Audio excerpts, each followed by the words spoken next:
Boa noite a todos. Então, hoje nós vamos fazer uma reflexão sobre o exercício da paz.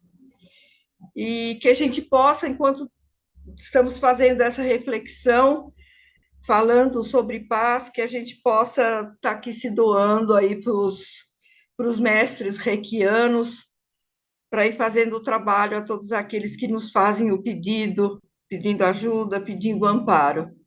Então, falando sobre o exercício da paz, a paz, de fato, ela se inicia no interior de nós mesmos, né?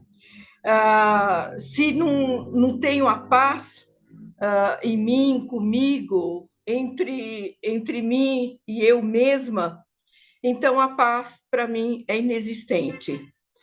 Ah, eu posso estar num local mais pacífico, tranquilo que for, do mundo. Se eu estiver nesse local, no local, e se no meu íntimo eu estou em desarmonia, se a minha mente está em conflito, se eu não tenho um mínimo de amor a mim mesmo, se eu trago comigo a guerra para esse ambiente de paz. Então, eu posso estar num local tranquilo, mas se eu não estiver tranquila, não vai existir essa paz, pelo menos em mim. E o oposto também acontece. Às vezes a gente pode estar num ambiente onde seja um ambiente assim super tumultuado, um ambiente de caos. Mas se nesse lugar, se nesse momento eu conseguir manter uma paz interior, se conseguir sustentar o equilíbrio, então realmente a gente vai conseguir essa paz, mesmo num lugar tumultuado. Então está tudo caos, mas eu estou conseguindo estar com aquela paz interior, eu estou em harmonia, eu estou tranquila. Então, Jesus nos disse: a minha paz vos deixo, a minha paz vos dou.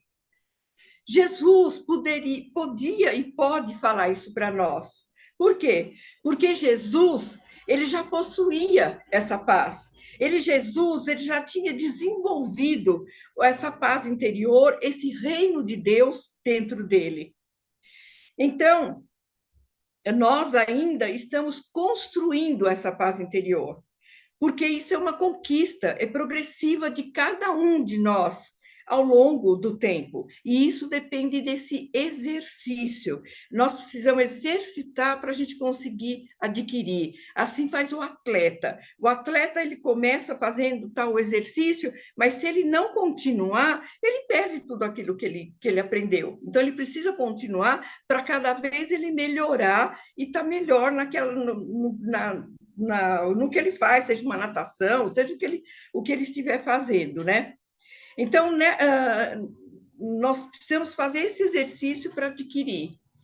E nessa construção, nós estamos construindo ainda. Jesus já tinha construído nele essa paz interior, mas nós, ainda no nosso estágio evolutivo, nós ainda estamos construindo essa paz.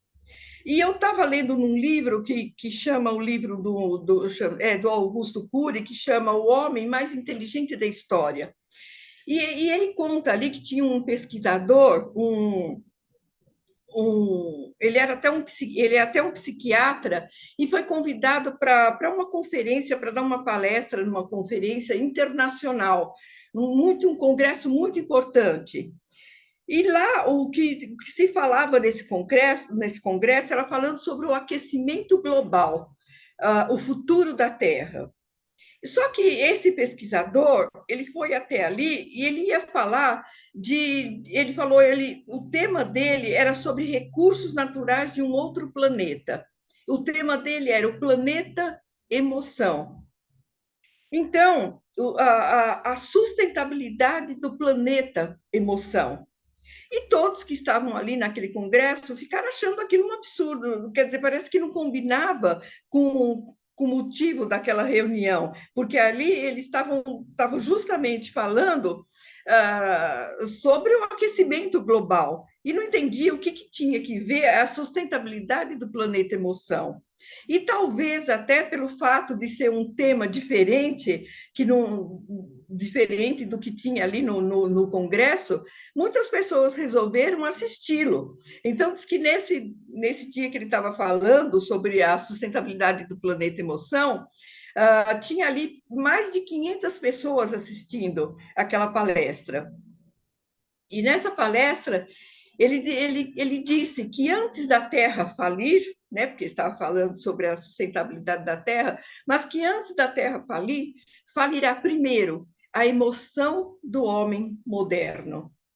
Então, esse pesquisador, ele dizia que não adiantava falar da preservação dos recursos naturais desse lindo planeta azul nosso que é a Terra, sem falarmos primeiramente da preservação dos nossos recursos do planeta emoção.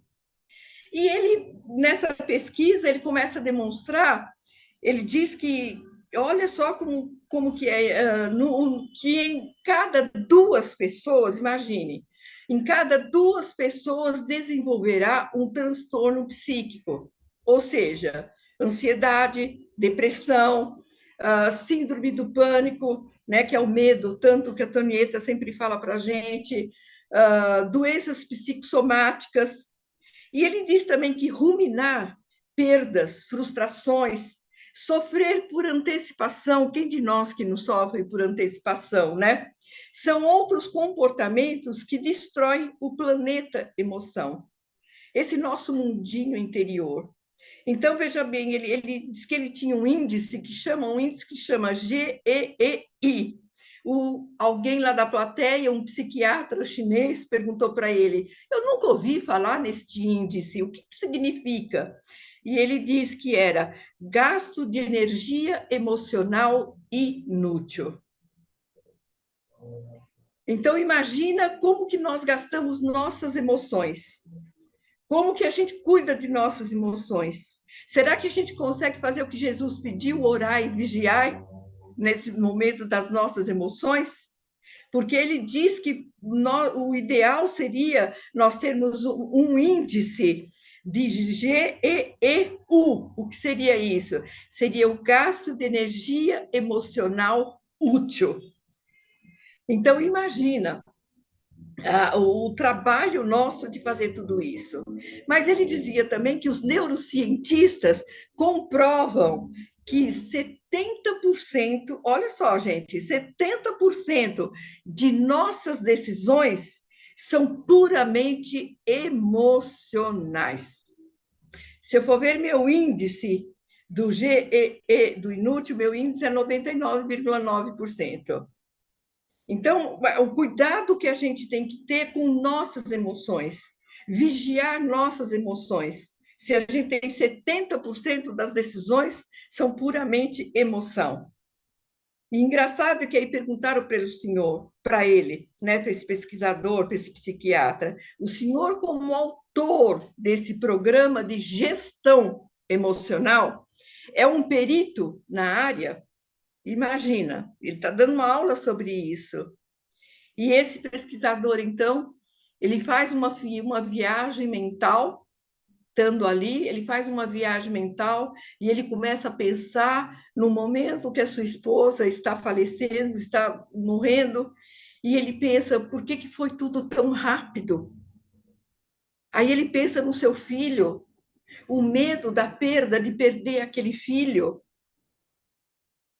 E nisso ele volta dessa viagem mental e toda a plateia ali está esperando por a resposta dele. E ele diz para as pessoas, com lágrimas nos olhos, ele diz: sofro por antecipação. Tenho medo de perder alguém que amo. Quem de nós não sofre por antecipação? Quem de nós não tem medo de perder alguém que a gente ama? E ele termina, então, ele diz que ele rumina o passado. Ele diz: resgato a perda de quem amei e me angustio.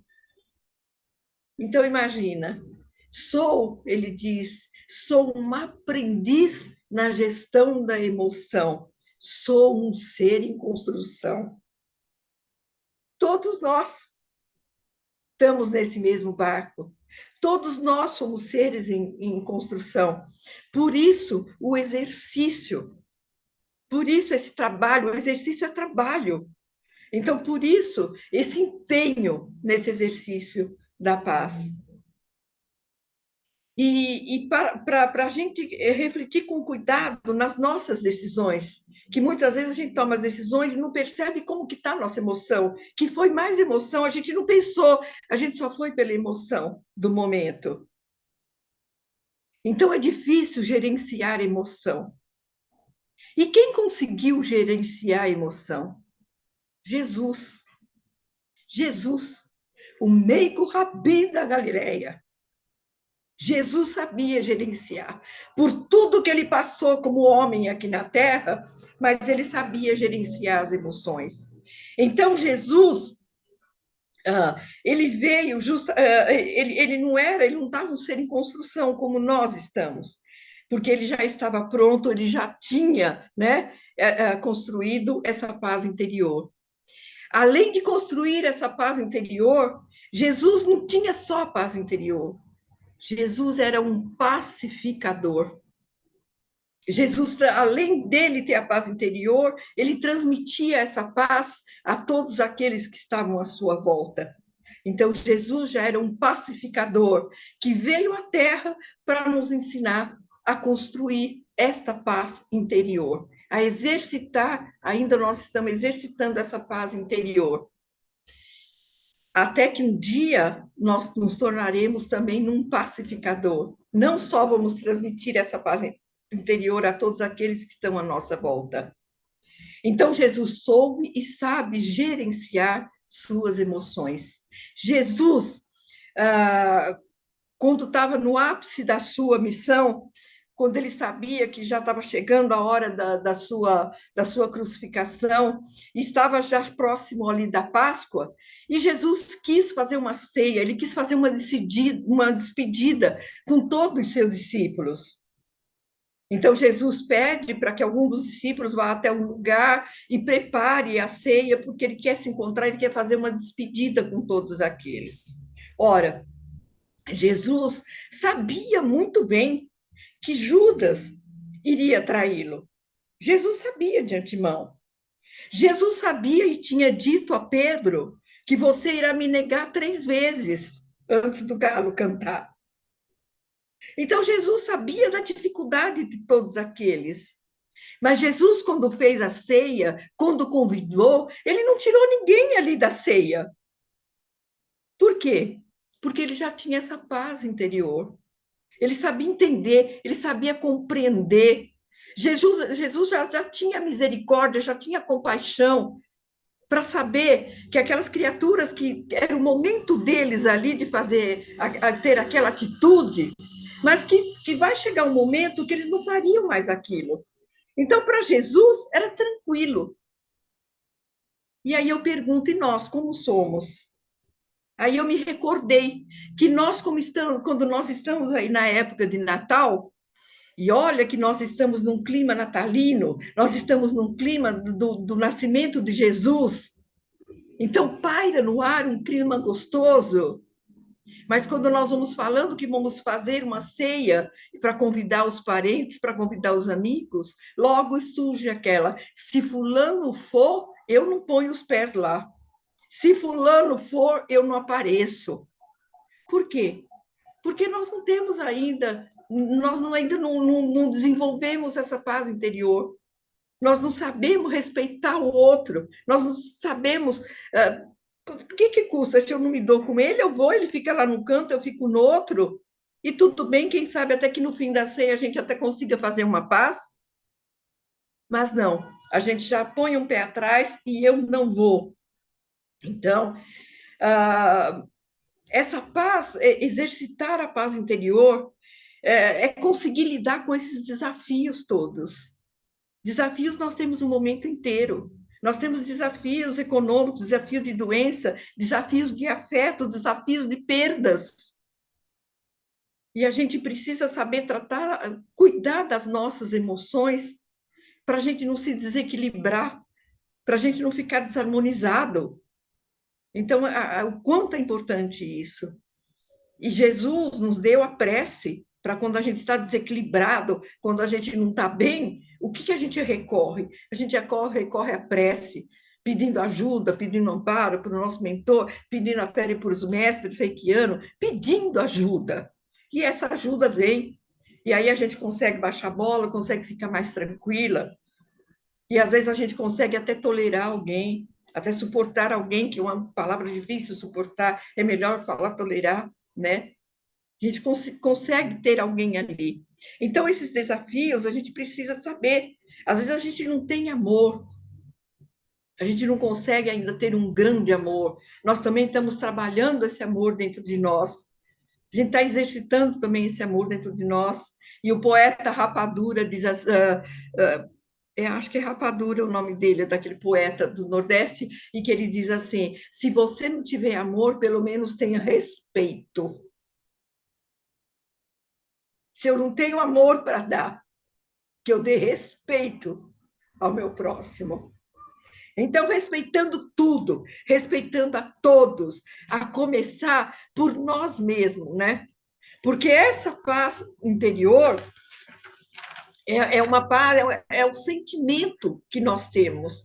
É bom de sentir isso. A gente deseja tanto ser feliz, a gente fala, eu gostaria tanto ser feliz na minha vida. A felicidade, nós sabemos que ela ainda não é completa para nós. Nós temos momentos de felicidade. E eu chego à conclusão que a paz também é assim.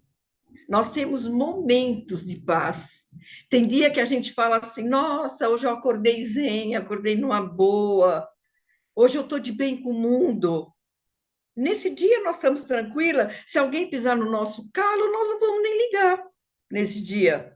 Por quê? Porque nós estamos tranquilos, que naquele dia a gente está em paz. Mas isso a gente não consegue 24 horas por dia, a gente não consegue a semana inteira, o mês inteiro, de jeito nenhum. E assim também é a felicidade. Nós temos momentos, e vamos ter também momentos de paz no nosso dia a dia. Aí a gente se pergunta, mas como que eu vou exercitar a paz? Como é isso? O que é essa paz? Como é que eu vou exercitar? E aí nós nos lembramos da oração da paz, a oração de São Francisco, que ele nos diz: Senhor, fazei-me instrumento de vossa paz. Onde houver ódio, que eu leve amor. Onde houver ofensa, que eu leve o perdão. Onde houver discórdia, que eu leve união. Onde houver dúvidas, que eu leve a verdade. Onde houver desespero, que eu leve esperança. Onde houver tristeza, que eu leve alegria. Onde houver trevas, que eu leve a luz. Ó oh, Mestre, fazei que eu procure mais consolar que ser consolado, compreender que ser compreendido, amar que ser amado, pois é dando que se recebe, é perdoando que se é perdoado, e é morrendo que se vive para a vida eterna.